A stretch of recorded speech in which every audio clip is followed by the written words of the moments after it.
டே 3ல நம்ம president, wise பிரசிடென்ட்ட பத்தி பார்த்தோம். இன்னைக்கு டே 4 முதல்ல பிரசிடென்ட், அதுக்கப்புறம் அட்டார்னி ஜெனரல், அதுக்கப்புறம் பார்லிமென்ட் பத்தி நம்ம கம்ப்ளீட்டா டிகோட் பண்ணலாம். நம்ம சேனல்ல ஏற்கனவே ஒரு ஃபுல் வீடியோ இருக்கு. லோக்சபா, ராஜ்யசபா கம்போசிஷன் பத்தி. அந்த வீடியோ பார்த்திருந்தா, இன்னைக்கு நம்ம பேச போற பார்லிமென்ட் செஷன், ஸ்பீக்கர் எப்படி தேர்ந்தெடுக்கப்படுறாரு, குவாரம் என்றால் என்ன? இது எல்லாத்துக்கும் உங்களுக்கு ஆன்சர் கிடைச்சிருக்கும். பார்க்கலன்னா கவலை இல்ல. இன்னைக்கு டிஸ்கிரிப்ஷன் லிங்க் வச்சிருக்கேன். இதுக்கப்புறம் அந்த வீடியோ போய் நீங்க பாருங்க. ஸோ 25 ஆர்டிகல்ஸ் ஒரே வீடியோல. Let's begin. This is Black Moon topics and இன்னைக்கு article 75 to article 100. So let's begin. Article 76 attorney general of India. Attorney general இந்தியாவோட மிக உயர்ந்த ஒரு law officer, highest law officer யாருன்னு கேட்டீங்கன்னா அட்டார்னி ஜெனரல் தான். இவர் பிரசிடென்ட்டால் அப்பாயின்மெண்ட் பண்ணப்படுவார். அது மட்டும் இல்லாமல் இவர் சுப்ரீம் கோர்ட் ஜட்ஜாக தகுதி பெற்றவர் இருந்தால் மட்டும்தான் அட்டார்னி ஜெனரல் ஆக முடியும். கவர்மெண்ட்டுக்கு சட்ட ஆலோசனை வழங்குறதும், அது மட்டும் இல்லாமல் கவர்மெண்ட் சார்பாக கோர்ட்டில் ஆஜராவதும் இவ்வளோ முக்கியமான வேலையாக பார்க்கப்படுது. அட்டார்னி ஜெனரல் பார்லிமெண்ட்டில் 2 ஹவுஸ்லையும் பேசுகிறதுக்கு உரிமை இருக்குது. ஆனால் ஓட் பண்ணுறதுக்கு எந்த ஒரு உரிமையும் கிடையாது. அட்டார்னி ஜெனரல் ஒரு கவர்மெண்ட் ஆஃபீஸரோ கவர்மெண்ட் அதிகாரி இல்லை. இவர் ஒரு பார்ட் டைம் லீகல் அட்வைசராக இருக்கார். தனியாக கூட இவர் ப்ராக்டிஸ் பண்ணலாம். அதே மாதிரி அட்டார்னி ஜெனரல் நினச்சா எந்த கோர்ட்டில் இருந்தாலும் நேரடியாக போய் உட்காந்து அந்த ப்ரொசீடிங்ஸை லைவாகவே பார்க்க முடியும். அந்த ஒரு ரைட்ஸுமே அட்டார்னி ஜெனரலுக்கு கொடுக்கப்படுது. ஸோ இந்த மாதிரி ஃபர்ஸ்ட் அட்டார்னி ஜெனரல் யார் அப்படின்னு கேட்டிங்கன்னா எம்சி சேத்தல்வால். அவர் தான் இந்தியாவோட ஃபர்ஸ்ட் அட்டார்னி ஜெனரல் இருந்திருக்கிறாரு. அதே தான் இவருமே லாங்கஸ்ட் சர்விங் அட்டார்னி ஜெனரலாமே யாருன்னு கேட்டாங்கன்னா அதுவுமே எம்சி சேத்தல்வால் அவர்கள் தான். Article 77 conduct of business of the government of India. Union கவர்மெண்ட்டோட அனைத்து எக்ஸிக்யூட்டிவ் ஆக்ஷன்ஸும் பிரசிடெண்ட்டோட பெயரில் தான் எடுக்கப்படும். ஸோ அதனால் பிரசிடெண்ட் தன்னோட பணிகளை, தன்னோட வேலைகளை எளிதாக்குறதுக்காக, கன்வீனியண்ட்டாக மாற்றுறதுக்காக ரூல்ஸை புதுசாக உருவாக்கலாம் பிரசிடெண்ட் நினச்சா. இது article 77. Article 78 duties of prime minister. குடியரசுத் தலைவருக்கு தகவல் தெரிவிக்க பிரைம் மினிஸ்டரோட கடமை. அதாவது கேபினெட் முடிவுகள் மற்றும் லெஜிஸ்லேஷன் ப்ரப்போசல்ஸ் பற்றி குடியரசுத் தலைவருக்கு தெரிவிப்பது பிரைம் மினிஸ்டர் மிகப்பெரிய ஒரு கடமையாக பார்க்கப்படுது. பிரசிடென்ட் கேட்டால் எந்த ஒரு விஷயத்தையும் கவுன்சில் ஆஃப் மினிஸ்டர்ஸோட பரிசீலனைக்கு கொண்டு வர கேட்கலாம். அது ஆர்டிகல் 78 சொல்லுது. ஸோ நவ் பார்ட் 5 ஓட செகண்ட் சாப்டர் பார்லிமெண்ட் பற்றி பார்க்க போகிறோம். Article 79 constitution of parliament. அதாவது பார்லிமெண்ட் ஆஃப் இந்தியான்னு என்னது? ஒரு லோக்சபா ராஜ்யசபா மட்டும் தான் பார்லிமெண்ட்டா? கிடையாது.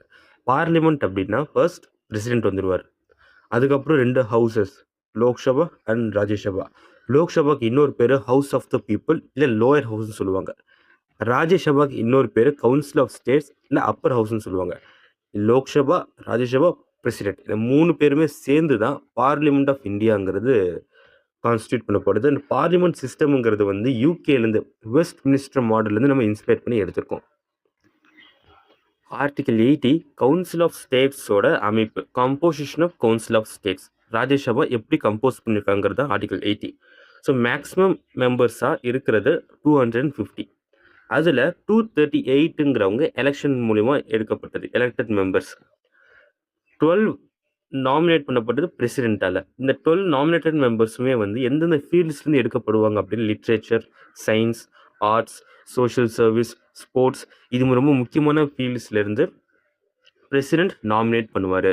இதை நம்ம ஏற்கனவே டே 3க்கு முன்னாடி பார்த்தா இந்த லோக்சபா வர்சஸ் ராஜ்யசபா என்ற இந்த ஸ்டாண்டலோன் வீடியோவிலே நம்ம ஃபுல் டிஸ்கஸ் பண்ணியிருக்கோம். ஸோ அதையுமே நீங்கள் செக் பண்ணிக்கோங்க. இது ஆர்டிகல் 80. முக்கியமான பாயிண்ட் என்ன அப்படின்னா, ராஜ்யசபாவோட எலெக்ஷன் மெம்பர்ஸ், இந்த எலெக்டட் மெம்பர்ஸுங்கிறது சவுத் ஆப்பிரிக்காலேருந்து எடுக்கப்பட்ட ஒரு முக்கியமான விஷயம். அதே மாதிரி நாமினேஷன் ஆஃப் ராஜ்யசபா மெம்பர்ஸுங்கிறது அயர்லாண்ட்லேருந்து எடுக்கப்பட்ட ஒன்று. இது ஆர்டிகல் 80. ஆர்டிகல் 81 பொறுத்த வரைக்கும் composition of house of the people, லோக்சபாவோட.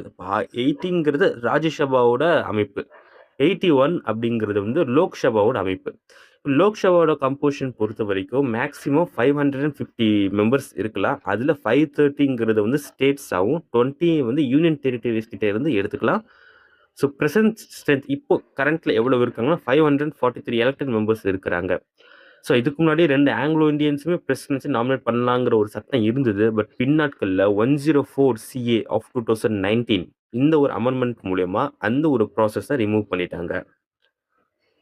So இது article 81.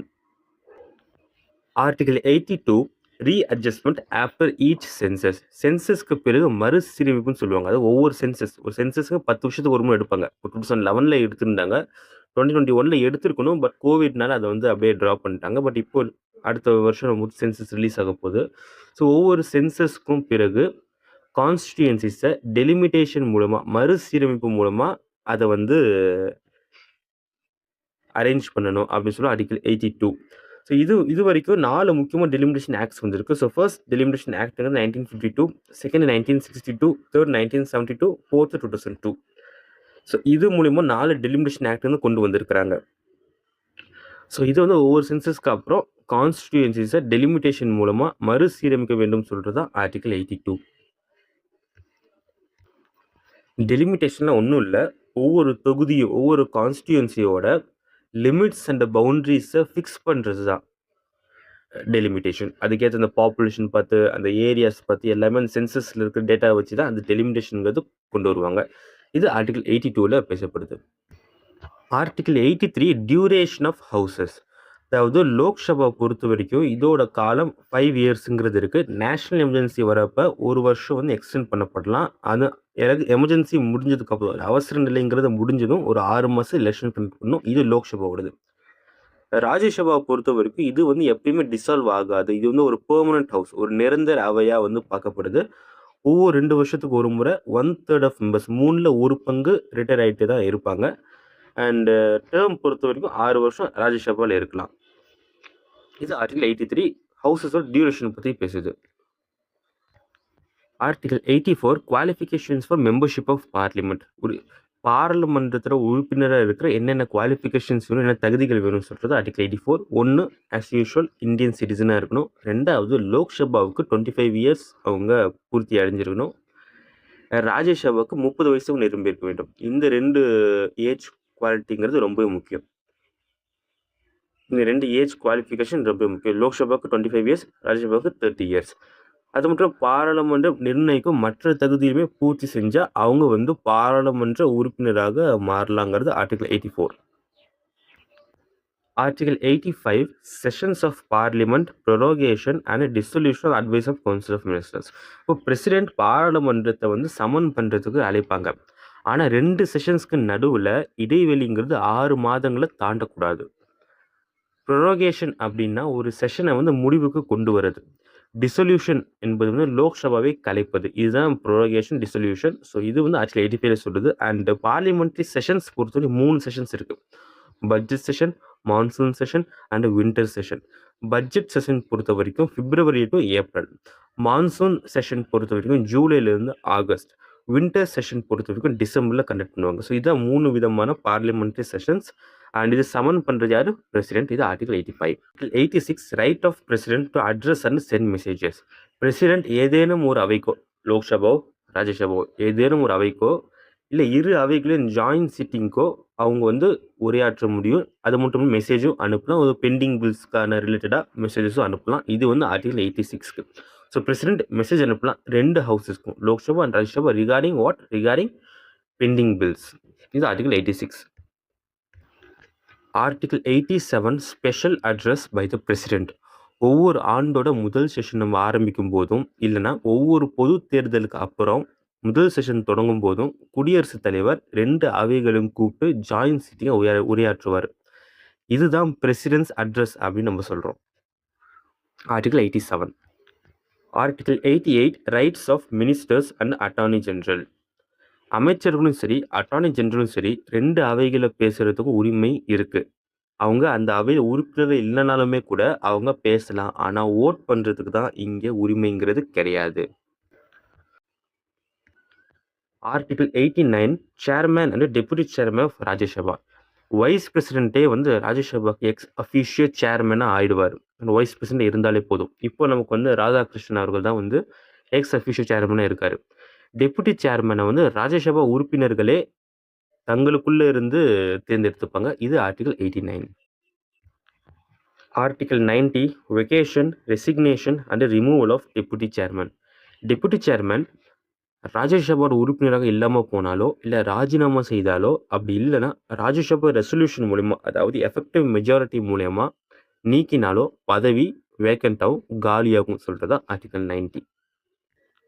Article 91 power or duty of deputy chairman. சேர்மனோட பதவி காலியாக இருக்கும்போது, இல்ல வைஸ் பிரசிடென்ட்டாக செயல்படும் பொழுது, டெப்யூட்டி சேர்மன் சேர்மனோட பணிகள் நிறைவேற்றுவார் சொல்றது தான் ஆர்டிகிள் 91. அந்த சேர்மனோட பணிகள் நிறைவேற்றுவதற்கு டெப்யூட்டி சேர்மன் குடுக்குற அதிகாரம் தான் article 91. Article 92 chairman and deputy chairman not to preside during the removal. தன்னை நீக்கிற ஒரு ரெசல்யூஷன் பரிசீலிக்கப்படும் போது அந்த செஷனை சேர்மன் இல்லை டெப்யூட்டி சேர்மன் தலைமை வகிக்க முடியாது. அதுதான் ஆர்டிகிள் 92. இப்போ எக்ஸாம்பிளுக்கு நான் சேர்மனாக இருக்கேன் அப்படின்னா, என்ன ரிமூவ் பண்ணுறதுக்காக அங்கே ஒரு ப்ரொசீடிங்ஸ் போயிட்டுருக்குன்னா, அங்கே நானே வந்து ஹெட்டாக இருக்க முடியாது. அது ஆர்டிகிள் 92. ஆர்டிகிள் 93 பொறுத்த வரைக்கும் ஸ்பீக்கர்னு deputy speaker of Lok Sabha. Lok Sabha தன்னோட உறுப்பினர்கள் இருந்து தான் ஸ்பீக்கரும் டெப்யூட்டி ஸ்பீக்கரையும் தேர்ந்தெடுக்கும். அப்படி சிம்பிள் மெஜாரிட்டி மூலயமா எலெக்ட் பண்ணுவாங்க. அந்த ஃபர்ஸ்ட் ஸ்பீக்கர் ஆஃப் லோக்சபா பொறுத்தவரைக்கும் கணேஷ் வாசுதேவ் மவலாங்கர் ஜிவிஎம் இவர் தான் first speaker of Lok Sabha. First deputy speaker பார்க்கும்போது எம்ஏ ஐயங்கார் வந்து first deputy speaker of Lok Sabha. இப்போ 2019 இது வரைக்கும் எந்த ஒரு டெப்யூட்டி ஸ்பீக்கரும் அப்பாயின்மெண்ட் பண்ணப்படலை. இது article 93. Article 94 resignation removal of speaker and deputy speaker. Lok Sabha உறுப்பினராக இல்லாமல் போனாலோ இல்லை ராஜினாமா செஞ்சாலோ இல்லை லோக்சபா ரெசல்யூஷன் மூலமா 14 நாட்கள் நோட்டீஸ் நீக்கினாலோ பதவி காலியாகும். நியூ லோக்சபா வந்து கூடும் வரை ஸ்பீக்கர் தன்னோட பதவியில வந்து தொடர்வார். இது ஒரு முக்கியமான கண்டினியூட்டி ரூலாக வந்து பார்க்கப்படுது ஆர்டிகல் 94. ஆர்டிகல் 95 பொறுத்த வரைக்கும் powers to perform duty. Speaker ஆப்சென்ட்டாக இருக்கிறப்ப டெப்யூட்டி ஸ்பீக்கர் அவருடைய டியூட்டிஸை பெர்ஃபார்ம் பண்ணுவார். சீட் வேக்கண்ட்டாக இருந்தது அப்படின்னா பிரசிடென்ட் எந்த ஒரு மெம்பரை வேணாலும் சூஸ் பண்ணி அவங்கள வந்து டியூட்டிஸை செய்ய சொல்லுமாறு அவங்க ஆர்டர் பண்ணலாம். இது வந்து ஆர்டிகல் 95. இது வந்து ஏற்கனவே ஆர்டிகல் 91 பார்த்த ஒரு சிமிலாரிட்டி தான் ஆர்டிகல் 95. ஸோ ஆர்டிகல் 96 பொறுத்த வரைக்கும் speaker and deputy speaker not to preside during the removal. நீக்கம் தொடர்பு ரெசல்யூஷன் பரிசீலனை இருக்கும் பொழுது ஸ்பீக்கரோ டெப்யூட்டி ஸ்பீக்கரோ தலைமை வகிக்கக்கூடாது. இதே ஆர்டிகல் 92 பார்த்தது அதோட சிமிலாரிட்டி ஆர்டிகல் 96 அப்படிங்கிறது. Article 97 salaries and allowances. Chairman, deputy chairman, speaker, deputy ஸ்பீக்கரோட சம்பளம், அலோவன்சஸ் எல்லாமே பார்லிமெண்ட் தான் டிசைட் பண்ணும். இது வந்து கன்சாலிடேட்டட் ஃபண்ட் ஆஃப் இந்தியாவிலேருந்து தான் வழங்கப்படுறது இந்த ஆர்டிகல் 97. ஆர்டிகல் 98 பொறுத்த வரைக்கும் செக்ரட்டேரியட் ஆஃப் பார்லிமெண்ட். ஒவ்வொரு ஹவுஸ்க்கும் லோக்சபா ராஜ்யசபா 2 ஹவுஸ்க்குமே தனியாக வந்து செக்ரட்டரியல் ஸ்டாஃப்னு சொல்லி இருப்பாங்க.